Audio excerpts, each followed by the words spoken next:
এবং আবু জেহেলের নাতিপুতিরা সাবধান হয়ে যায়। এরপরেও যেহেতু ওরা সাবধান হয় নাই, তাহলে আমরাও নমরুদকে যেভাবে মনে রেখেছি, কারুনকে যেভাবে মনে রেখেছি, শেখ হাসিনা এবং তাদের নাতিপুতিকে দেখে আমরা সেভাবেই মনে রাখবো। কথা বলতে হবে, ঠিক কিনা যেটা বলেন? আপনারা কি প্রস্তুত আছেন? কারা কারা প্রস্তুত? দুহাত দেখতে চাচ্ছে।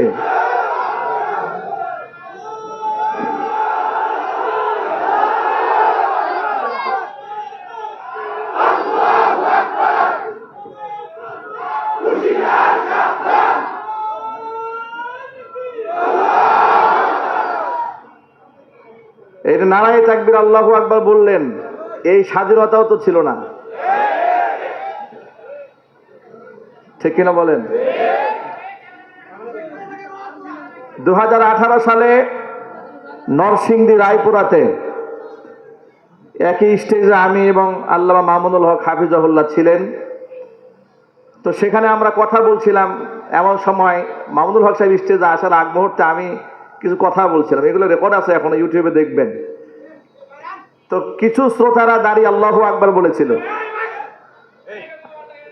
আল্লাহু আকবার, আল্লাহু আকবার বলার পরে আস্তে আস্তে আপনারা মোবাইলগুলো একটু সাইড করে দিয়েন। হ্যাঁ, একটা সাইড করে দিলে মানুষের জন্য দেখতে সহজ হবে। মিডিয়াগুলো একটা সাইড ঠিক আছে, মোবাইলগুলো এবার সামনে দিলে চেহারা দেখতে পায় না, তো এত দূর থেকে কষ্ট করে আসছে, চেহারা না দেখলে তো ওয়াজ শুনে মজা লাগে না। আবার আপনারাও ধৈর্যের সাথে যারা মিডিয়া পারসন তাদেরকে সহযোগিতা করবেন, ঠিক না ভাই? হ্যাঁ, একটু সাইড করে দিন, আপনি সাইড করে দেন, ওনাদের দেখতে কষ্ট হচ্ছে। আস্তে আস্তে ভাই। তো সেখানে আল্লাহু আকবার স্লোগান দেওয়াতে, নারায়ে তাকবীর বলাতে চেয়ারম্যান সাহেব স্টেজে দাঁড়ায় গেলেন আমার সামনে। আমি স্টেজে বসে আছি, বক্তব্য দিচ্ছি, চেয়ারম্যান সাহেব দাঁড়িয়ে শ্রোতাদেরকে ধমক দিয়ে বলছেন, এই কেউ স্লোগান দেবেন না, আল্লাহু আকবার বলবেন না। এই দিনগুলো আমরা ভুলি নাই, সব মনে আছে আমাদের। কড়ায় গন্ডায় এর হিসাব নেওয়া হবে, একটাকেও ছেড়ে দেওয়া হবে না। আবু জেহেলের নাতিপুতিদেরকে একটাকেও ছাড়া হবে না ইনশাআল্লাহ। ওরা জয় বাংলা স্লোগান শোনাতে শোনাতে আমাদের বাচ্চাদেরকে মুখস্থ করায় ফেলেছে। আমার ছোট্ট বাচ্চা 4 বছর বয়স, ঘরের মধ্যে একদিন বলতেছে, জয় বাংলা জিতবে এবার নৌকা। কোত্থেকে শিখেছে যেটা? কয় বাবা, এই যে সব সময় মাইকে গুলা বাজে সামনে দিয়ে, শিশু বাচ্চা তো মুখস্থ করে ফেলেছে। তোমরা জয় বাংলা শোনাতে শোনাতে আমাদের বাচ্চাদেরকে মুখস্থ করিয়ে ফেলেছিলে, আর আমাদের আল্লাহু আকবার বলতে গেলে কলেজে আগুন লাগতো। আরে বাবা, আল্লাহু আকবার বললে তো নরেন্দ্র মোদীর কলেজায় আগুন জ্বলার কথা, তোমার জ্বলে কেন? এর দ্বারা প্রমাণ হয় নরেন্দ্র মোদী শুধুমাত্র ইসলামের ক্ষতি একা করে নাই, তোমরা নরেন্দ্র মোদীর নাতিপুতিরাও ইসলামের 12টা বাজিয়ে ছেড়েছিলে। নরেন্দ্র মোদী এবং ওদের নাতিপুতিদের দিন শেষ, কোরআন সুন্নাহর বাংলাদেশ। আগামীর বাংলাদেশ ইসলামের বাংলাদেশ, আগামীর বাংলাদেশ কোরআন সুন্নাহর বাংলাদেশ। আগামীতে একেবারে পাকঘর থেকে শুরু করে রান্নাঘর পর্যন্ত আল্লাহ কোরআন দিয়ে পরিচালিত হবে, সংগ্রামে ঝাঁপিয়ে পড়তে হবে। প্রস্তুত করা দুহাত দেখতে যাচ্ছি।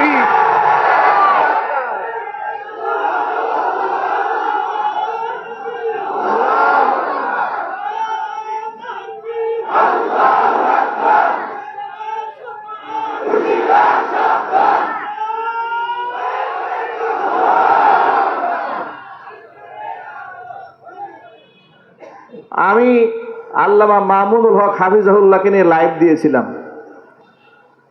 ওরা আমার নামে থানায় অভিযোগ করেছে যে এই লোক হচ্ছে, মাদানী হুজুর হচ্ছে মামুনুল হকের পাপের সাক্ষী। উনি সস্ত্রীক রিসোর্টে যাবেন না জঙ্গলে যাবেন, সেটা তার ব্যক্তিগত ইস্যু ছিল।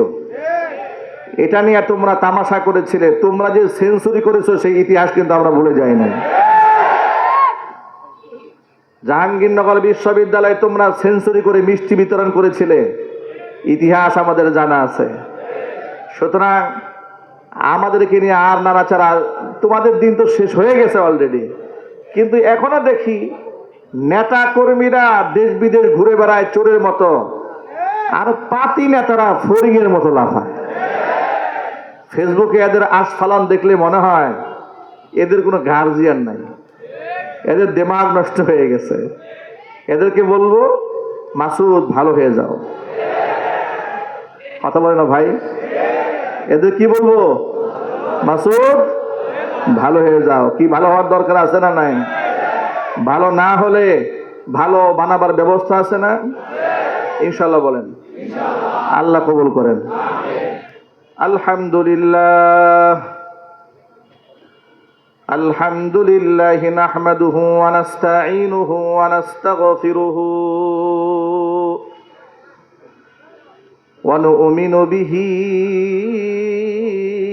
ওয়া নাতাওয়াক্কালু আলাইহি ওয়া নাউযু বিল্লাহ ونعوذ بالله من شرور أنفسنا ومن سيئات أعمالنا من يهده الله فلا مضل له ومن يضلله فلا هادي له ونشهد أن لا إله إلا الله وحده لا شريك له ونشهد أن سيدنا ونبينا وحبيبنا وشفيعنا ومولانا محمدا عبده ورسوله الذي أرسله بالحق بشيرا ونذيرا وداعيا إلى الله بإذنه وسراجا منيرا أما بعد فأعوذ بالله من الشيطان الرجيم بسم الله الرحمن الرحيم وما كان لمؤمن ولا مؤمنة إذا قضى الله ورسوله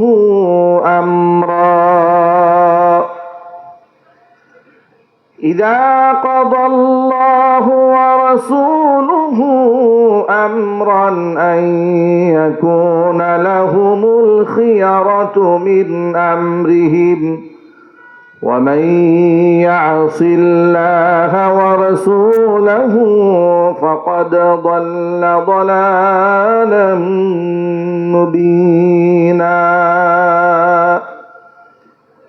وقال تعالى في شان حبيبه ومحبوبه آمرا ومخبرا إن الله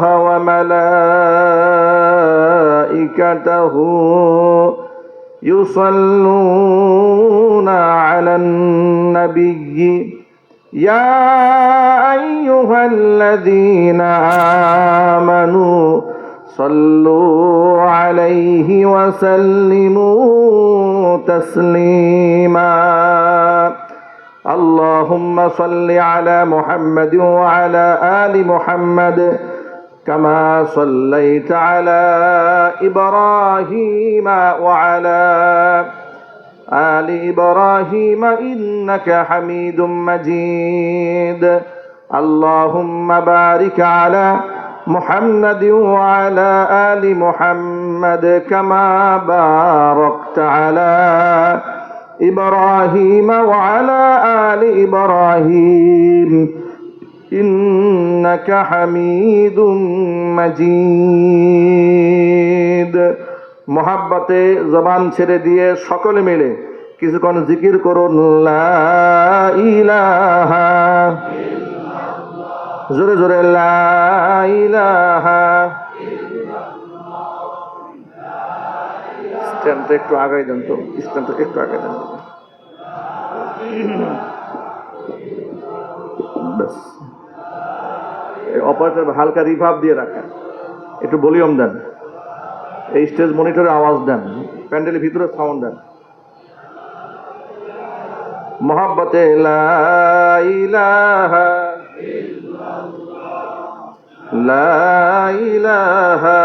इल्लल्लाह ला इलाहा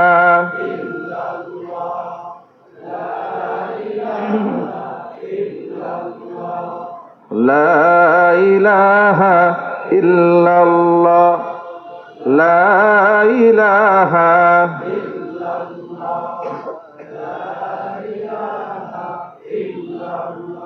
ला इलाहा इल्लल्लाह मुहम्मदुर রাসূলুল্লাহ সাল্লাল্লাহু আলাইহি ওয়াসাল্লাম। ঐতিহ্যবাহী গাজীপুর জেলার অন্তর্গত গাজীপুর সিটি কর্পোরেশনের ১ নং ওয়ার্ড দক্ষিণ বাগবেড় আন্দার মানিক জামিয়াতুল ওলিজা ইসলামিয়া ও জামিয়া হযরত সুমাইয়া রাদিয়াল্লাহু তাআলা আনহা মহিলা মাদ্রাসা কর্তৃক আয়োজিত 20 সালা দস্তারে ফজিলত ও আন্তর্জাতিক ইসলামী মহাসম্মেলন 2 দিন ব্যাপী আজকের এই প্রথম দিবসের দ্বিতীয় অধিবেশনের সম্মানিত সভাপতি আলহাজ অ্যাডভোকেট এস.এম. খালেদ মাহমুদ রাব্বি, মোতাওয়াল্লি সভাপতি অত্র জামিয়া, আল্লাহ রাব্বুল আলামিন তার নেক হায়াত দারাজ করুন। এছাড়াও আমন্ত্রিত বিশেষ অতিথি বৃন্দা হাজরাত উলামায়ে কেরাম, মুরব্বিয়ানে ইজম, অত্র এলাকা এবং পার্শ্ববর্তী এলাকার বিভিন্ন প্রান্ত থেকে ছুটে আসা দিনদরদি, ইমানদার, পরহেজগার, মুত্তাকি মুসলিম ভাইরা, পর্দার অন্তরালে অবস্থানরত আমাদের সকলের শ্রদ্ধাভাজন পর্দানিশীন মা এবং বোনেরা, মহান আল্লাহ রাব্বুল আলামিনের দরবারে আলী শানে লাখ কোটি শুকরিয়া আদায় করছি যে মহান মনিব প্রচণ্ড দাপট এবং ক্ষমতাধর এক স্বৈরাচারীর স্বৈরাতন্ত্র থেকে, জুলুম থেকে, নির্যাতন থেকে জুলাই আগস্টের বিপ্লবের মাধ্যমে ২৫০০ তাজা প্রাণের বিনিময়ে, অসংখ্য লোকদের রক্তের বিনিময়ে আল্লাহ রাব্বুল আলামিন আমাদেরকে মুক্ত করেছেন, স্বাধীন করেছেন, স্বাধীনভাবে কথা বলার মতো পরিবেশ তৈরি করে দিয়েছেন। এজন্য আপনারা খুশি না বেজার? কম না বেশি? উচ্ছ্বসিত কণ্ঠে, খুশি মনে, মন প্রাণ উজাড় করে আল্লাহ পাকের শেখানো ভাষায় শুকরগুজার করছি। জবান ছেড়ে দিয়ে সকলে একযোগে বলছি আলহামদুলিল্লাহ। রব্বানা লাকাল হামদ হামদান কাসীরা তাইয়িবান মুবারাকান ফীহি। রব্বানা লাকাল হামদু কামা ইয়ানবাগি লিজালালি ওয়াজহিকা ওয়া আযীমি সুলতানিকা। আল্লাহ রাব্বুল আলামিন 2 দিনব্যাপী ইসলামী মহাসম্মেলনকে কবুল করুন। জামিয়াতুল ওয়ালিজা ইসলামিয়া ও জামিয়া হযরত সুমাইয়া রাদিয়াল্লাহু তাআলা আনহা মহিলা মাদ্রাসাকে আল্লাহ তাআলা কিয়ামত পর্যন্ত কবুল করুন। মাদ্রাসা দ্বয়ের সমস্ত হাজাত আল্লাহ তাআলা তার গায়বে খাজানা থেকে মিটিয়ে দেন। অক্লান্ত পরিশ্রম করে এই জান্নাতের বাগান যারা সাজিয়েছেন, দূরদারাজ থেকে শোনার জন্য যারা এসেছেন, আজকের মাহফিলের ওসিলা করে আল্লাহ তাআলা সকলকে পরিপূর্ণ হেদায়েত নসিব করুন। কাল কিয়ামতের কঠিন ময়দানে এই আয়োজন আল্লাহ পাক আমাদের সকলের নাজাতের জারিয়া হিসেবে কবুল করুন। অত্র এলাকার সমস্ত মুর্দেগানের কবরে আযাব আল্লাহ তাআলা কিয়ামত পর্যন্ত বন্ধ করে দিন। প্রিয় ভাইরা, মাগরিবের নামাজের পরপরই হাজার হাজার মানুষ বসে আছেন একমাত্র আল্লাহ পাকের কোরআনের কারীমের মহব্বতে, রসুলের সুন্নাহর ভালোবাসায়, ঠিক কিনা? কোরআনে কারীমের আকর্ষণ মানুষকে ঘরে থাকতে দেয় না। কোরআনে কারীমের আকর্ষণ মানুষকে ঘর ছাড়া করে দেয়, বাড়ি ছাড়া করে দেয়। কোরআনে কারীমের আকর্ষণে মানুষ হাসি মুখে ফাঁসির কাস্টে ঝুলতে জানে। কোরআনে কারীমের আকর্ষণে মানুষ হাসি মুখে দ্বিখণ্ডিত হতে জানে। এই কোরআনে কারীমের মোহাব্বত দিয়ে আল্লাহ আমাদের অন্তরকে আলোকিত বানায় দেন। সকলে একটু চিৎকার দিয়ে বলুন আল্লাহুম্মা আমিন। কোরআনে কারীমের ব্যাকুলতায় আপনাদেরকে শীতের রাতেও ঘরে থাকতে দেয় নাই, ঠিক কিনা বলেন? কোরআন কারীমের ব্যাকুলতায় এদেশের মানুষ, কত মানুষ ঘর ছাড়া হয়েছে, কত মানুষ বাড়ি ছাড়া হয়েছে, কত মানুষ দেশান্তরিত হয়েছে, কত মানুষ অন্ধকার কারাগারে বছরের পর বছর নিরপরাধ হয়েও কোরআনের ব্যাকুলতায় অপরাধী সাজানো হয়েছে, বছরের পর বছর জেলখানায় কাটিয়েছে একমাত্র কোরআনের ব্যাকুলতায়। কথা বলতে হবে, ঠিক কিনা জুড়ে বলে? সেই দরদ নিয়ে আজকে আমরা এখানে বসেছি। ইনশাআল্লাহ এই ব্যাকুলতা আল্লাহর কাছে মঞ্জুর হবে। কোরআনের নূর দিয়ে আমরা একটি সুন্দর সমাজ বিনির্মাণ করতে সক্ষম হব ইনশাআল্লাহ। আপনারা তো রাজি আছেন ইনশাআল্লাহ? জুড়ে বলুন ইনশাআল্লাহ। সেই ক্ষেত্রে আপনাদেরকে একটি মূলনীতি মনে রাখতে হবে। আমি অনেক লম্বা কথা বলার সুযোগটা আমাদের হবে না, যেহেতু আমাদের এই সময় মাহফিলের প্রচন্ড চাপ থাকে। উজুর খাহি আগেই করে নিচ্ছি। আমার রিয়াজুল করিম ভাই যখন আমাকে দাওয়াত দিয়েছেন, তখন তো আমার আলোচনার সময় ছিল বাদ আসর। এই মাহফিলের পরেও আমাকে আরো 3টা মাহফিলে অংশগ্রহণ করতে হবে আজকে। যার জন্য মনে চাইলে আমি অনেক লম্বা কথা বলতে পারবো না। আমি মোটা দাগের কিছু কথা, আমি যেহেতু খুব ক্লিয়ার কথা বলতে পছন্দ করি, মোটা দাগের কথাগুলো আমি বিগত জীবনেও বলেছি, আজকে বলবো ইনশাআল্লাহ। সবাই একটু জোরে বলতে হবে ইনশাআল্লাহ। এই অপারেটর ভাই, তোমার ডান পাশে মাইক্রোফোন কাজ করে না? হ্যাঁ, ডান পাশে মাইক্রোফোন কিন্তু কাজ করে না। হ্যাঁ, তাহলে এটা বসে রাখছো কেন? এটা কেবলই সমস্যা, এটা খোলা, এটা মানে কাজ করবে না। কেবল চেঞ্জ করতে সময় লাগবে, এই জন্য এই সাইডে আওয়াজ হয় না। এই বক্সগুলোতে একটু আওয়াজ বাড়াই দেন, তাহলে একটু সাউন্ড বাড়াই দেন। প্রিয় ভাইয়েরা আমার, আমরা কোরআনের ব্যাকুলতা নিয়ে এসেছি। আমরা কোরআনের ব্যাকুলতা অন্তরে ধারণ করে আমরা কোরআনময় জীবন গড়ব, কোরআনময় সমাজ গড়ব, বলুন ইনশাআল্লাহ। এটা তখনই বাস্তবায়ন করা সম্ভব হবে যখন আল্লাহ এবং আল্লাহ রসুলের প্রতি আমাদের সন্তুষ্টির মাত্রা এত বেশি হবে, আল্লাহর পক্ষ থেকে ফয়সালা যা হয় সেটাই হাসি মুখে মানতে হবে। নবী করিম সাল্লাল্লাহু আলাইহি সাল্লাম তো বলেছেন, আজাবান লি আমরিল মুমিন, ইমানদারের বিষয়টা খুব আশ্চর্যজনক একটা বিষয়।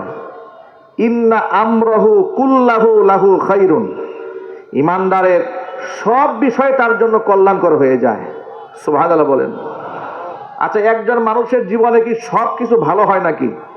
ভালো হয়, কিন্তু রাসূল বলছেন ইমানদারের জীবনে যা কিছু হয় সব কল্যাণকর হয়। আল্লাহর হাবিব ব্যাখ্যা করে বলছেন, ইন আসাবাতহু সাররাউ শাকারা ফাকানা খায়রাল লাহু, যদি তার জীবনে কোনো ভালো কিছু সাধিত হয় তাহলে সে শুকরিয়া আদায় করে, এটা তার জন্য কল্যাণকর হয়ে যায়। ওয়া ইন আসাবাতহু দাররাউ সাবারা ফাকানা খায়রাল লাহু, আর যদি তার জীবনে কোনো বালা মুসিবত আসে সে হতাশ হয় না, নিরাশ হয় না। সাবারা, সে ধৈর্য ধারণ করে, ফাকানা খায়রাল লাহু, মুসিবতটাও তার জীবনের জন্য কল্যাণ বয়ে আনে। জোরে বলেন সুবহানাল্লাহ। ইমানদারের জীবনে সুখ কল্যাণ বয়ে আনে, দুঃখ কল্যাণ বয়ে আনে। সুখ কেমনে কল্যাণ বয়ে আনে? সুখ প্রাপ্তির পরে, নিয়ামত প্রাপ্তির পরে সে শুকরিয়া আদায় করে, এটা তার জন্য কল্যাণ করা হয়। দুঃখ কি করে কল্যাণ বয়ে আনে? যদি তার দুঃখ আসে, কষ্ট আসে, মুসিবত আসে, এরপরে সে সবারা, সে ধৈর্য ধারণ করে, হতাশ হয় না, নিরাশ হয় না। প্রিয় ভাইরা, ইমানদারের জীবনে কি হারাবার কোনো ভয় আছে? আরো জোরে বলেন। হারাবার তো কিছু নাই। যদি আমি মরেও যাই তো শহীদ হব, জিন্দা থাকলে আমি গাজী হব। তা আমার জীবনের চাইতে মূল্যবান তো আর কিছু নাই। একটা মানব জীবনে তার নিজের জানের চাইতে মূল্যবান কিছু আছে নাকি? তো সেই জীবনটাও যদি সঁপে দেওয়া হয় তাতেও তো তার লস হওয়ার কিছু নাই। আবার যদি বেঁচে থাকে এতেও তার লস হওয়ার কিছু নাই। কারণ হচ্ছে যতদিন বেঁচে থাকবে আল্লাহর নিয়ামত প্রাপ্ত হবে, আর সে শুকরগুজার বান্দাদের কাতার তালিকায় তার নাম উঠে যাবে। জোরে বলতে হবে আল্লাহু আকবার। আমি আপনাদের সামনে মহাগ্রন্থ আল কোরআনের হাজার হাজার আয়াতের ভেতর থেকে সূরাতুল আহজাবের 36 নম্বর আয়াতে কারিমা আমার খুতবার মধ্যে তেলাওয়াত করেছি। আমার তিলাওয়াতকৃত আয়াতটি হিফজুল কোরআন কপির মধ্যে 22 নম্বর পারার 2 নম্বর পৃষ্ঠার একদম শুরুতেই আয়াতটি লিখিত আছে। আপনারা খুললেই আয়াতটা পাবেন। আল্লাহ পাক এই আয়াতের মধ্যে বলেছেন, ওয়ামা কানা লিমুমিনিন ওয়ালা মুমিনাতিন, কোন বিশ্বাসী পুরুষ কিংবা নারীর অধিকার নাই কোন ব্যাপারে? ইদা কাদাল্লাহু ওয়া রাসূলুহু আমরান, আমি আল্লাহ কিংবা আমার রাসূল যদি কোনো ব্যাপারে কোনো মতামত দিয়ে ফেলে, রায় দিয়ে ফেলে, সিদ্ধান্ত দিয়ে ফেলে, তাহলে আমি আল্লাহর সিদ্ধান্ত আমার রাসূলের সিদ্ধান্তের মধ্যে এসে আইয়াকুনা লাহুমুল খিয়ারাতু মিন আমরিহিম, নিজেদের পক্ষ থেকে তারা একটা মতামত ব্যক্ত করবেন, পছন্দ অপছন্দের কথা ব্যক্ত করবেন। সিদ্ধান্ত হয়ে যাওয়ার পরে এমন কোন রাইট, এমন কোন অধিকার, এমন কোন পারমিশন, এমন কোন অনুমোদন কোন ইমানদার বান্দা বান্দির জন্য নাই। কারণ হচ্ছে আল্লাহ এবং আল্লাহ রাসূলের সিদ্ধান্ত ইমানদারদের জন্য শিরোধার্য। মুমিন জীবনের সবচাইতে ভালো সিদ্ধান্ত আল্লাহর পক্ষ থেকে যেটা আসে, তার চাইতে দামি কোনো সিদ্ধান্ত কি মানুষ নিতে পারবে? একটু জোর আওয়াজে বলতে হবে, নিতে পারবে? না, নিতে পারবে না। একটু উদাহরণস্বরূপ বুঝেন আপনারা, আল্লাহ তাআলা নারীদের জন্য পর্দার বিধান দিয়েছেন।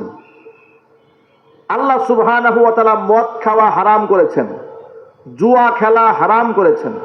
আল্লাহ পাক 5 ওয়াক্ত নামাজ বাধ্যতামূলক করেছেন। আল্লাহ পাক সুদী লেনদেন হারাম করেছেন, সুদ ভিত্তিক অর্থনীতি হারাম করেছেন, যাকাত ভিত্তিক অর্থনীতি চালু করে দিয়েছেন। সুবহানাল্লাহ পড়েন। মানব জীবনে কল্যাণকর যা আছে সব আল্লাহর পক্ষ থেকে আল্লাহই ফয়সালা করে দিয়েছে। বান্দার দায়িত্ব হচ্ছে হাসি মুখে আল্লাহ এবং রাসূলের সিদ্ধান্ত মেনে আমল করা। কোন ব্যক্তি যদি এই ক্ষেত্রে আল্লাহ এবং রাসূলের মতামতকে বাদ দিয়ে মাইয়াসিল্লাহ ওয়া রাসূলা, এই ক্ষেত্রে মাসিয়াত উল্লেখ করা হয়েছে। আল্লাহর মতামত রাসূলের মতামত বাদ দিয়ে কোন ব্যক্তি যদি নিজের মতামতকে প্রাধান্য দিয়ে ভিন্ন রাস্তা গ্রহণ করে, এটা হবে অবাধ্যতা। আল্লাহ এবং রাসূলের অবাধ্যতা করে যদি কোনো ব্যক্তি ভিন্ন পথ অবলম্বন করে, ফাকাদ যাল্লা যালালান মুবিনা, ব্যক্তি সুস্পষ্ট গোমরা হয়ে যাবে। আমি আপনাদেরকে ছোট্ট করে প্রশ্ন করতে চাই, আপনারা জবাব দিবেন, আমরা কি গোমরা হতে চাই? না। আর যদি বলুন, না। আমরা সঠিক পথে পরিচালিত হতে চাই। আল্লাহর হাবিব কোরআন সম্পর্কে বলেছেন, ইন্না হাদাল কুরআনা সাবাবুন, কোরআন এমন একটা রশি, তরফুহু বিআইদিল্লাহি ওয়া তরফুহু বিআইদিকুম, এই রশির এক প্রান্ত আল্লাহর হাতে, আরেক প্রান্ত বান্দা তোমাদের হাতে। লাং তাদিল্লু ওয়া লাং তাহলিকু বাদাহু আবাদা, কোশ্চিন কালেও তোমরা বিভ্রান্ত হবে না, হক থেকে বিচ্যুত হবে না, তোমরা ধ্বংসপ্রাপ্ত হবে না, যদি কোরআন নামক রশিটাকে মজবুত ভাবে আঁকড়ায় ধরে রাখতে পারো। তোমাদের পদস্খলন হবে না, ধ্বংসপ্রাপ্ত হবে না। শর্ত একটা, কোরআনকে অবলম্বন বানিয়ে রাখতে হবে। আল্লাহ পাক যেন কোরআনে কারীমকে অবলম্বন বানিয়ে রাখার তৌফিক দান করেন। জোরে কোন আল্লাহুম্মা আমিন। এই আয়াতটি নাজিল হওয়ার একটা প্রেক্ষাপট আছে, যেটাকে তাফসীরের ভাষায় শানে নুজুল বলা হয়, মানে আয়াত নাজিল হওয়ার প্রেক্ষাপট। কেন আল্লাহ পাক এই আয়াতটা নাজিল করলেন, এর একটা ঘটনা আছে। ঘটনা হচ্ছে নবী করিম সাল্লাল্লাহু আলাইহি ওয়াসাল্লামের আপন ফুফাতো বোন যায়েনাব বিনতে জাহাশ রাদিয়াল্লাহু তাআলা আনহা, তাকে আল্লাহর হাবিব সাল্লাল্লাহু আলাইহি ওয়াসাল্লাম নিজের পালক পুত্র যায়েদ বিন হারেসা রাদিয়াল্লাহু তাআলা আনহুর পক্ষ থেকে বিবাহের পয়গাম পাঠালেন তার কাছে। যায়েনাব বিনতে জাহাশ রাদিয়াল্লাহু তাআলা আনহা রাসূলের ফুফাতো বোন, কুরাইশ বংশী সুন্দরী নারী। তিনি যখন শুনতে পেলেন যে রাসূল আমার জন্য পাত্র সিলেক্ট করেছে যায়েদ বিন হারেসাকে, তিনি এটা মন থেকে অ্যাকসেপ্ট করতে পারলেন না। অ্যাকসেপ্ট করতে না পারার পেছনে তার যৌক্তিকতা ছিল যে আমি হলাম কুরাইশ বংশের একটা স্বাধীনা মুসলিম রমণী, আমার সামাজিক স্ট্যাটাস, বংশীয় মর্যাদা অনেক উপরে। পক্ষান্তরে যায়েদ বিন হারেসা হচ্ছে কৃতদাস, উকাজের মেলা থেকে তাকে 8 বছর বয়সে খরিদ করা হয়েছিল। সুতরাং একজন কৃতদাসের সাথে যদিও সে রাসূলের পালক পুত্র হিসেবে এখন সে মর্যাদা পেয়েছে, কিন্তু তার সাথে আমার বিবাহ বন্ধন হবে, এটা আমি মন থেকে মানতে পারলাম না। তিনি গ্রহণ করলেন না এই প্রস্তাব।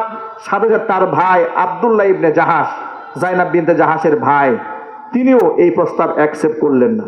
তার পরিপ্রেক্ষিতে আল্লাহ তাআলা আয়াতখানা নাজিল করলেন। আয়াত নাজিল হওয়ার পরে এই আওয়াজ যখন জাইনাব বিনতে জাহাশের কান পর্যন্ত পৌঁছেছে, তখন তিনি বললেন, আল্লাহ এবং রাসূলের সিদ্ধান্ত চূড়ান্ত।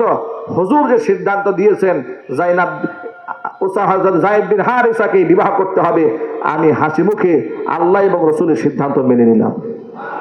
একটু জোর আওয়াজে বলতে হবে আল্লাহু আকবার।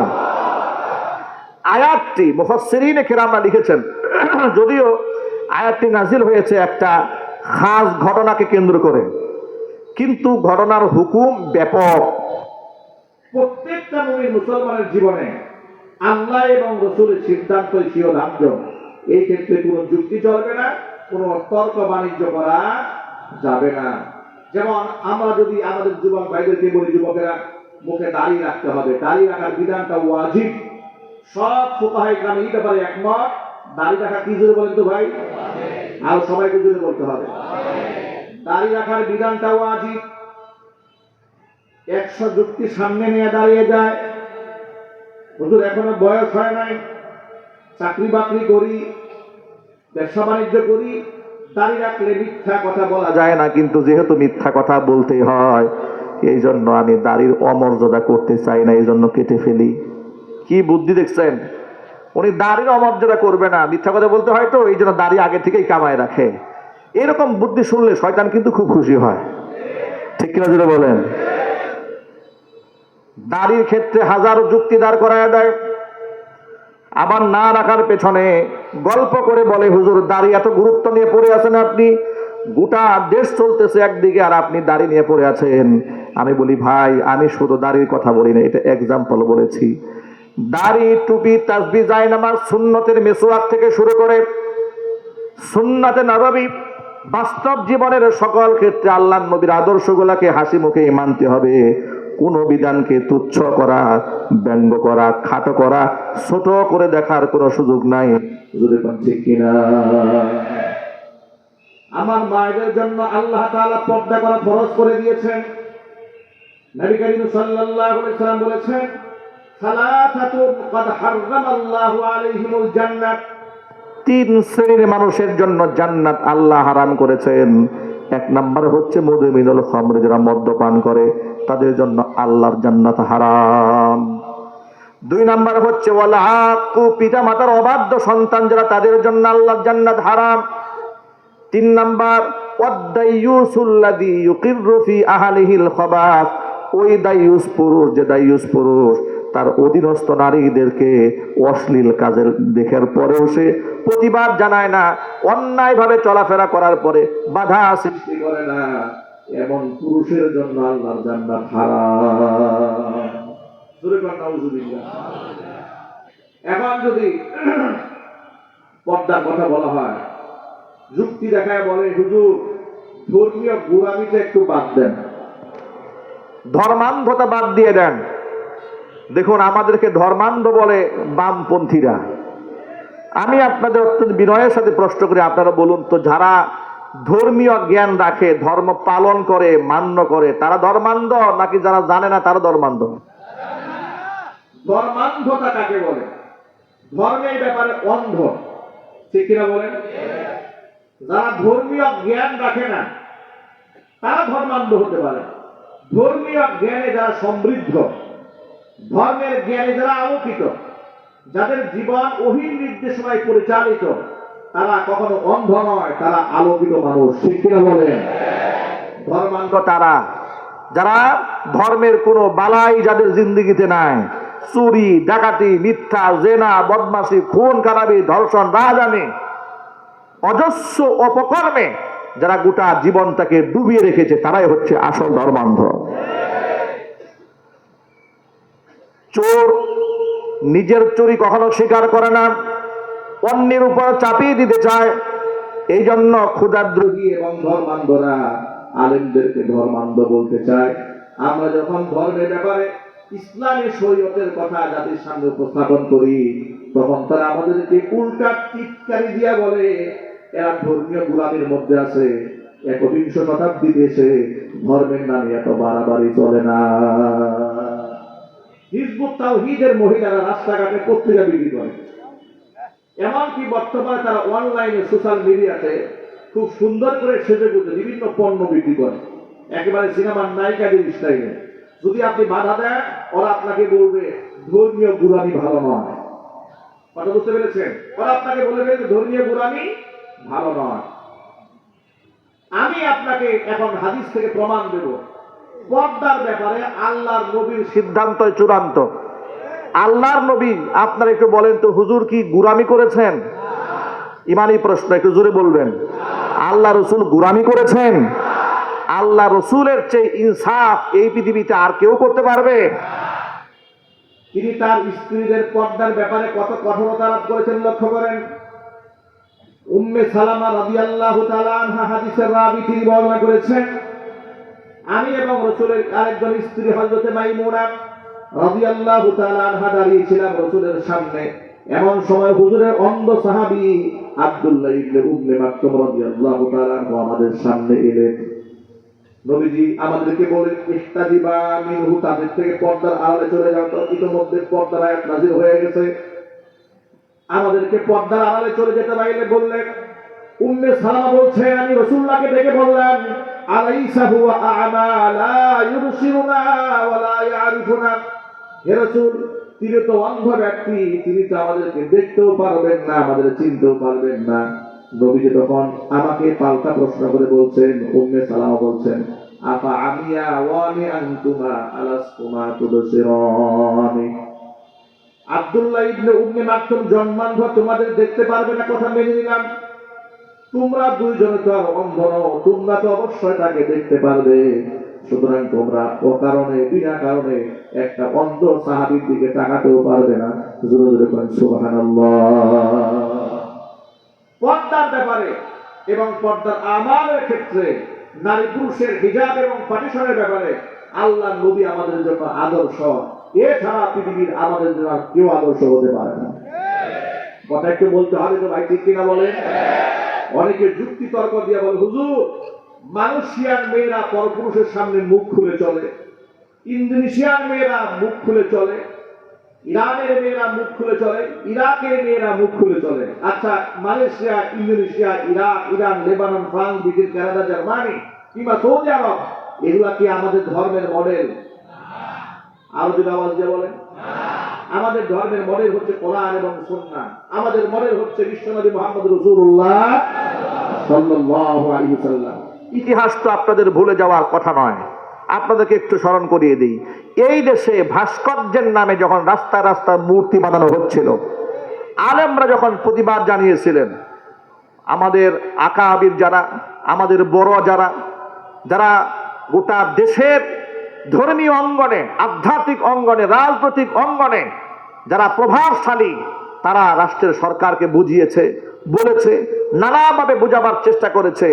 90 থেকে 95% মুসলিম অধ্যুষিত এই দেশে এই শিরকি কালচারটা চালাবেন না। যার নামে আপনারা মূর্তি বানাতে চাচ্ছেন, প্রয়োজনে এতিমখানা বানান, মাদ্রাসা বানান, মসজিদ বানান, তিনি কবরে সওয়াব পাবেন, ঈসালে সওয়াবের ব্যবস্থা হবে। যেখানে সেখানে মূর্তি বানাবেন না। আমি নিজে বুটবাজার কেন্দ্রীয় জামে মসজিদের জুমার খুতবায় নেতৃবৃন্দের সামনে বলেছি যে মূর্তি বানানো জায়েজ নেই, হারাম। ভাস্কর্যের নামে বানান, মূর্তির নামে বানান, এই ভাস্কর্যের পূজা হোক, অর্চনা হোক আর নাই হোক, আপনি যেভাবেই বানান সেভাবেই হারাম।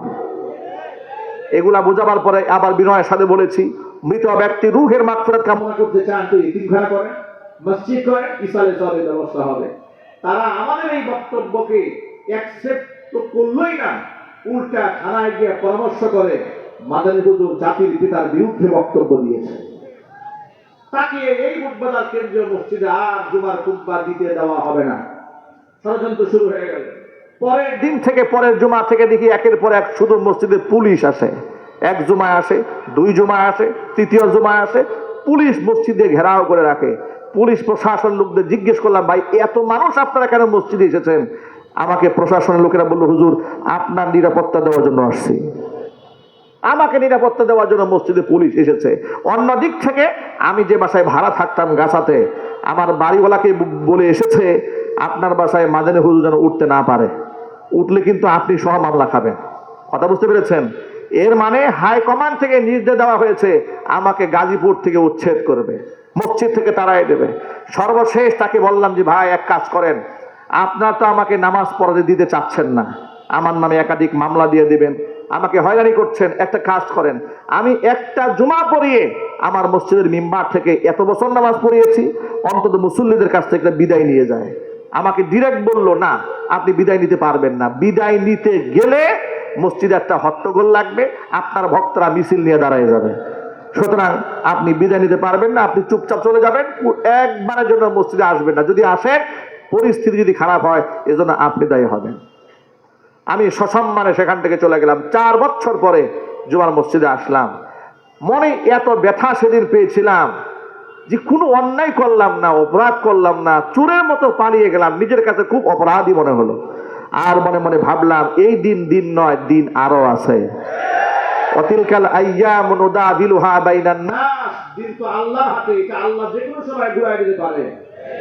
আমাদেরকে আমাদের কর্মসংস্থান থেকে, খেদমতের অঙ্গন থেকে বিদায় নেওয়ার সুযোগ স্বৈরাচারীর আমলে দেওয়া হয় নাই। স্বৈরাচারী 16 বছর দেশে শাসন করেছে, জুলুম করেছে, নির্যাতন করেছে, গুম করেছে, খুন করেছে। 5ই আগস্টে জাতির সামনে শেষ ভাষণ দিয়ে বিদায় নিয়ে যেতে চেয়েছিল, সেনাবাহিনী বলেছে সময় মাত্র 45 মিনিট। প্রস্তুতি নেবেন না, খুতবা দেবেন না, ভাষণ দেবেন না, গাছটি গুসকা গুল করবেন, সিদ্ধান্ত আপনার। স্বৈরাচারী টাকায় দেখে মাত্র আধা ঘন্টার মধ্যে ছাত্র জনতা একেবারে তার সিংহাসন দখল করে বসবে। খানা রেডি, খাওয়ার সময় নাই, গাছটি গুসকা নিয়ে উড়াল দিয়েছে। বিষয়টা এমন দাঁড়িয়েছে, তুমি আলেমদেরকে তার কর্মসংস্থান থেকে বিদায় নেওয়ার সুযোগ দাও নাই, তুমি কেমনে বিদায় নিবা? তোমাকে চোরের মতো গলায় জুতার মালা দিয়ে পরিয়ে দিতে হবে।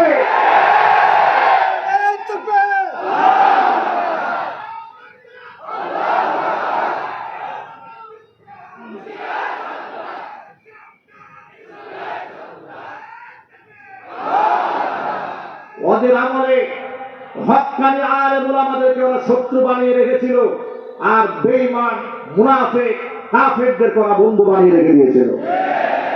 রাষ্ট্রের দেশপ্রেমিক যারা তাদেরকে শত্রু বানিয়েছিল, রাষ্ট্রের শত্রু যারা তাদেরকে তারা বন্ধু বানিয়েছিল। কথা জোরে বলতে হবে, ঠিক কিনা বলেন? ওরা হেফাজতে আমরা অংশগ্রহণ করার কারণে আমাদের তকমা দিয়েছে আমরা হেফাজতি হুজুর। আমাকে যে কত লেভেলে ভাগ করেছে, কখনো বলেছে হেফাজতি, কখনো বলেছে জামাতি, কখনো বলেছে শিবির। শুধু রাজাকারটা বলতে পারে বয়স কম থাকার কারণে, ঠিক কিনা বলেন? দাড়ি যদি কিছু পাট্টা টাট্টা থাকতো তাহলে গাজীপুরের 1 নাম্বার রাজাকার আমি থাকতাম। আপনি বলবেন হুজুর কেমনে 1 নাম্বার থাকতেন? আরে বাবা, 150 আসামি বিএনপির, এই 150 আসামির মধ্যে আমার নামে 1 নাম্বারে। হাসান সরকার এত বড় একটা প্রভাবশালী নেতা, এক সময় সাবেক এমপি ছিলেন, তিনি ডিস্ট্রিক্ট চেয়ারম্যান ছিলেন। বুড়া মানুষটা রাজনীতি করতে করতে বৃদ্ধ হয়ে গেছে, তাকে দিয়েছেন মামলার 7 নাম্বার আসামি, আমাকে দিয়েছেন 1 নাম্বার আসামি। বয়স যদি খালি একটু মিলতো ভাই, আমি হইতাম 1 নাম্বারের রাজাকার। কথা বলেন ভাই, ঠিক কিনা বলেন? এইভাবে তারা আমাদেরকে উচ্ছেদ করতে চেয়েছে। আমাদের অপরাধটা কি? আমাদের অপরাধটা শোনেন। আমাদের অপরাধ ছিল আমরা ওদের কুফুরি কর্মকাণ্ডের বিরুদ্ধাচরণ করেছি। ওরা নারী উন্নয়ন নীতিমালা তৈরি করে কোরআন সুন্নাহর সূরা নিসার 11 নম্বর আয়াতটাকে ভেঙে দিয়ে ইউসিকুমুল্লাহু ফি আওলাদিকুম লিযাকারি মিসলু হাজ্জিল উনসাইন, পুরুষ পাবে নারীর দ্বিগুণ, এই ভেদাভেদকে ভেঙে দিতে চেয়েছিল। এই মানদণ্ড ভেঙে দিয়ে নারী পুরুষ সমান করতে চেয়েছিল, আমরা বাধা হয়ে দাঁড়িয়েছিলাম। আমি যখন দেখেছিলাম এদেশের অজস্র আলেমদেরকে কোমরের মধ্যে রশি বেঁধে, হাতের মধ্যে হ্যান্ডকাপ পরিয়ে, গরুর রশি দিয়া বেঁধে, ডান্ডা বেরি পরিয়ে তাদেরকে আদালত করে বেইজ্জত করা হচ্ছে, তাদের পক্ষে দাঁড়িয়ে বক্তব্য দিয়েছিলাম। আমি এই দেশের শ্রেষ্ঠ সন্তান শহীদ আল্লামা দেলওয়ার হোসেন সাইদি রহমাতুল্লাহি আলাইহি, যার সাথে আহলে হক উলামায়ে কেরামের মওদুদিবাদ নিয়ে ইখতিলাফ থাকলেও তার দাওয়াত নিয়ে, তার ইসলাম প্রচার নিয়ে, তার খেদমত নিয়ে, তার তাবলীগ নিয়ে জনমনে কোনো প্রশ্ন ছিল না। কথা বলতে হবে, ঠিক কিনা বলেন? এমন একজন মানুষকে যখন তোমরা ধর্ষণকারী 300 নারীকে ধর্ষণ করেছে, খুন করেছিল, এই ধরনের অপরাধী বানিয়ে বছরের পর বছর জেলখানা আটকে রেখেছিলে, আমি তার হয়ে লাইভ করে বলেছিলাম যে ভাই উনি শুধু জামাতের নেতা এটাই তো পরিচয় না, এই পরিচয় ছাড়াও তো তার অনেক বড় বড় পরিচয় আছে। তিনি একজন মুফাসসিরে কোরআন, মানুষকে আল্লাহর কথা বলেন, দ্বীনের কথা বলেন, অসংখ্য মানুষ তার কথা শুনে চোখের পানি ছেড়ে হেদায়েতের কথা বলে। একজন আলেম হিসেবে তো তার একটা ন্যূনতম সম্মান পাওয়া উচিত। এ কথা আমি খোলামেলা বলেছিলাম। আমি মাজলুম এই আলেমের পক্ষে দোয়া কেন করলাম, আমাকে বলে এই হুজুর এখন জামাত শিবির করে। মানে অবস্থা এই, ওদের পক্ষে গেলে আপনি মুক্তিযোদ্ধা, আর ওদের বিরুদ্ধে গেলে আপনি রাজাকার। এই কাঠ খেলে 16 বছর গোটা দেশটাকে ওরা জাহান্নামের দ্বার প্রান্তে পৌঁছে দিয়েছিল। এই টান কাঠ খেলে গোটা দেশের স্বার্থকে ভারতের কাছে বিক্রি করে গোটা বাংলাদেশটাকে ধ্বংসের দ্বার প্রান্তে পৌঁছে দিয়েছিল।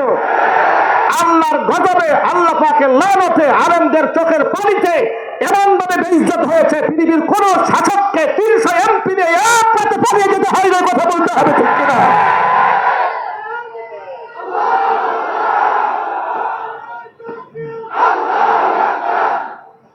আমি এদের রক্ত চক্ষুকে ভয় করি নাই।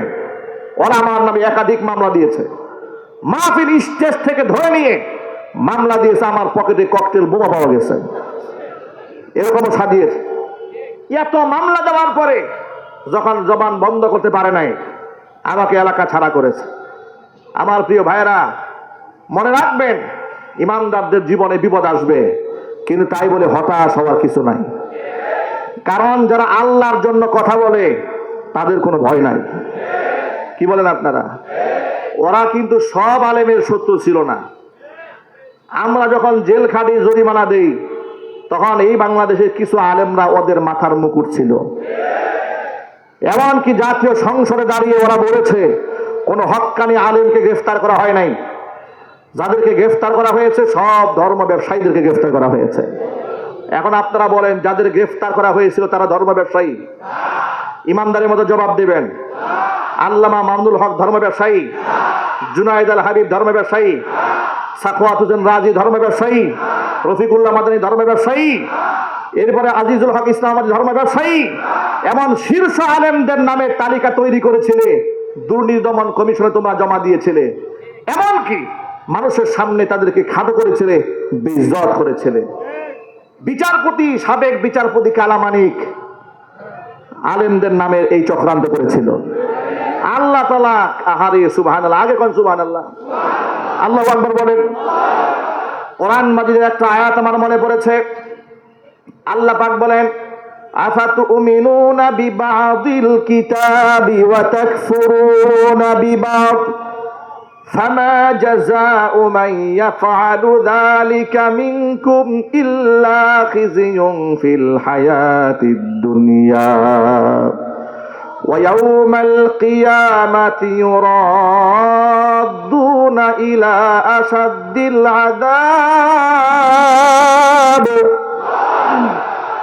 ওয়া মাল্লাহু বিগাফিরিন আম্মা তা'মালুন।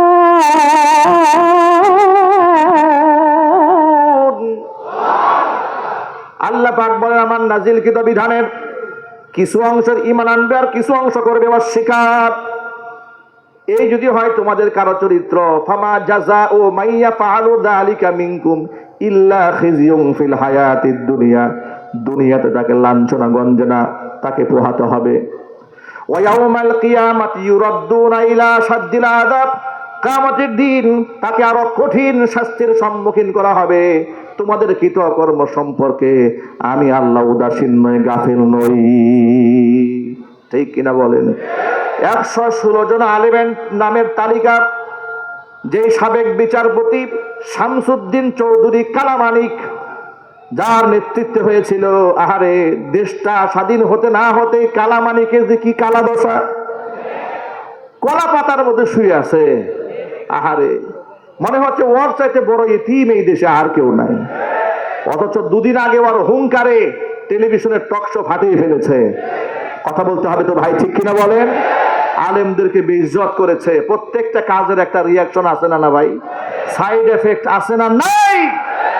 আলেমদের সাথে বেইজ্জত যে যত বেশি করেছে, জুতার বাড়ি সে তত বেশি খেয়েছে। এখন আপনাদেরকে একটা ব্যাপারে ঐক্যবদ্ধ হতে হবে, সেটা হচ্ছে এই রক্ত দিয়ে জীবনের ঝুঁকি নিয়ে রাষ্ট্র তো আলহামদুলিল্লাহ আমরা স্বাধীন করেছি, কিন্তু স্বাধীনতা যেন রক্ষা করতে না পারি এই জন্য চক্রান্ত কিন্তু থেমে নাই। ঠিক না ভাই? চক্রান্ত থেমে নাই, এই স্বাধীনতাকে ধরে রাখতে হবে। আর যারা আমার ভাইদেরকে গুম করেছে, খুন করেছে, মিথ্যা মামলা দিয়ে বছরের পর বছর আটকায় রেখেছে, আয়না ঘরের মধ্যে রেখে পাশবিক নির্যাতন চালিয়েছে, এদের প্রত্যেকটাকে আইনের আওতায় এনে এমন দৃষ্টান্ত স্থাপন করতে হবে যাতে আগামী 100 বছর কোন কিয়ামত পর্যন্ত অন্ততপক্ষে শাহজালাল ইয়ামানির এই পুণ্যভূমিতে আর দ্বিতীয় কোনো শেখ হাসিনার জন্ম না হয়। আপনারা কি ঐক্যবদ্ধ হয়ে সংগ্রাম করতে রাজি আছেন? কারণ দুহাত দেখতে চাচ্ছি।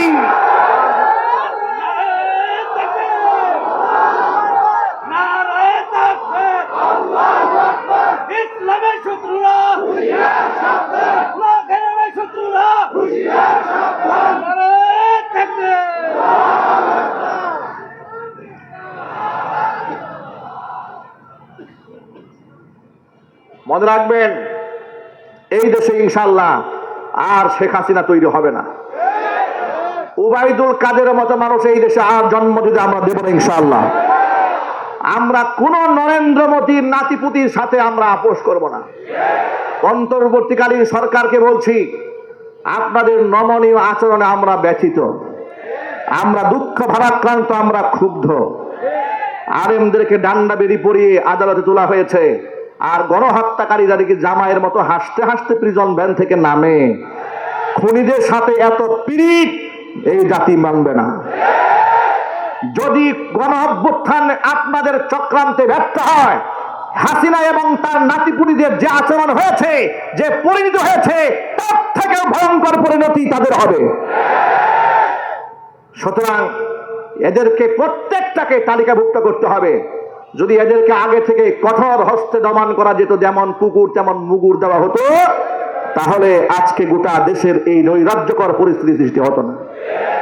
আজকে কেন সচিবালয়ের মতো এমন একটা কেয়ার ইউনিট, এমন একটা সুরক্ষিত জায়গার মধ্যে আগুন লাগে? ওটা রাষ্ট্রের কলিজা, যেটা মগজ, যেটা দিমাগ, যেটা হাত, যেটা ফুসফুস, যেটা তার মধ্যে আগুন লাগিয়ে দিল। আপনারা ছিলেন কোথায়? নিরাপত্তা কর্মীরা কোথায় ছিল? আপনারা 2 দিন 3 দিন সময় নিয়েছেন। আমরা বলবো এই 3 দিনের মাথায় অপরাধীদের নামের তালিকা তৈরি করে এমন শাস্তির ব্যবস্থা করুন, আগামীতে কোনো প্রকার চক্রান্ত করতে যেন 14 গ্লাস পানি খেতে হয়। সুতরাং অন্তর্বর্তীকালীন সরকারকে বলছি, যত প্রকারের সাপোর্ট আছে জাতিগতভাবে আপনারা পাবেন, যদি আপনারা সত্যের পক্ষে থাকেন, ন্যায় বিচারকে নিশ্চিত করতে পারেন। আর যদি নমনীয় ভাব করেন, তাহলে এই জাতি এখন রক্ত দিতে শিখেছে, জালেমের সাথে চোখ রাখতে শিখেছে। ভারতের নরেন্দ্র মোদীকে চ্যালেঞ্জ করে যারা স্বাধীনতা ছিনিয়ে আনতে পারে, তারা পৃথিবীর যে কোনো শক্তিকে মোকাবিলা করতে প্রস্তুত আছে ইনশাআল্লাহ। আল্লাহ রাব্বুল আলামিন আমাদের সেই হিম্মত দান করে, জোরে কোন আমিন। আর চিৎকার দিয়ে এখন আল্লাহুম্মা আমিন। যারা আল্লাহর পথে চলে, আল্লাহর কথা বলে, আল্লাহকে ভালোবেসে সপেছে জীবন, তাদের কিসের ভয়, কে করে পরাজয়, শহীদি তামান্নাতে নাচে তার মন। যারা আল্লাহর পথে চলে, আল্লাহর কথা বলে, আল্লাহকে ভালোবেসে সপেছে জীবন, তাদের কিসের ভয়, কে করে পরাজয়, শহীদি তামান্নাতে নাচে তার মন। হাসনা হেনার গানে ভুলে না হৃদয় তার, কালিমার মিষ্ক মাখা হৃদয় রয়েছে যার, সব পিছু টান ভুলে জিহাদের পথে চলে। ঠিক কিনা বলেন? সব পিছু টান ভুলে জিহাদের পথে চলে, সে তো তার ঈমান বলে। যারা আল্লাহর পথে চলে, আল্লাহর কথা বলে, আল্লাহকে ভালোবেসে সপেছে জীবন, তাদের কিসের ভয়, কে করে পরাজয়। শহীদি তামান্নাতে নাচে তার মন।